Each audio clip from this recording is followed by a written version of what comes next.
Дали и кој тоа бега од анкетната комисија која покрај Кочани ќе треба да ја опфати и трагедијата која произлезе од модуларната болница во Тетово, но и сообраќајните несреќи со Беса Транс и Дурмотурс. Иако на почетокот и власта и опозицијата кршеа копија во собрание чија анкетна треба да биде изгласана, сега и покрај изгласаната потреба, кандидати за членови на ова тело се уште никој не предложил освен Левица. Сепак и денеска од партиското седиште на ВМРО ДПМН е со акцент на модуларната во Тетово, а повикувајќи се и на една од изјавите на обвинителката Кадрiju го вперија прстот кон лидерот на СДСМ Венко Филипче и поранешната влада дека вршеле притисок врз институциите, се со цел јавноста да остане без одговори на клучните прашања.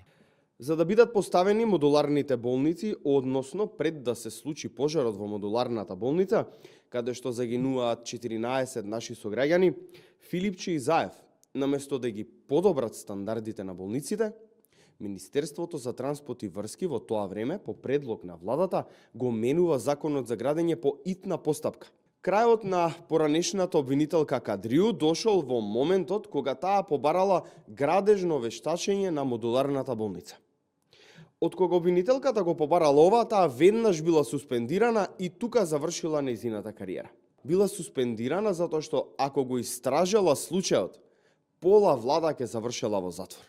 Сепак, иако и овој случај треба да биде предмет на анкетната која предложи ВМРО ДПМН и коалицијските партнери, а ја гласаше и СДСМ, ниту една од овие две партии не доставува предлог на членови за да се отвори нова расправа во законодавниот дом. И лидерот на СДСМ Венко Филипче во неколку наврати одговарајќи на новинарски прашања кога ќе достават предлог членови, потенцираше дека тоа ќе го направат веднаш или уште истиот ден кога одговараше на овие прашања.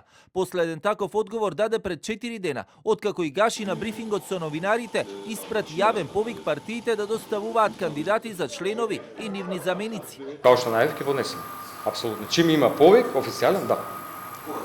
Еве веќе денеска. Сепак и после оваа изјава од пратеничката група на СДСМ, недоставувањето на предлог членови и заменици, па и председател, го правдаа со тоа што не добиле официјален допис од Гаши. Левица исто така реагираше на тоа, но потоа сами испратија свој предлог член, односно тоа да биде Борислав Крмов, а негова заменичка да биде Јована Мојсовска. ВМРО ДПМН, за кој пак Левица тврдеа дека не се согласувале со заклучоците од постојаната анкетна за Кочани, сега пак своите ставови ги темелеа на тоа дека АПСФ официјално не ги изнел заклучоците од претходната, на која присуствуваа и членови на семејствата на загинатите од Кочани. Гаши пак тврдеше дека неговата работа си ја завршил и дека пратеничките групи сега се на потек.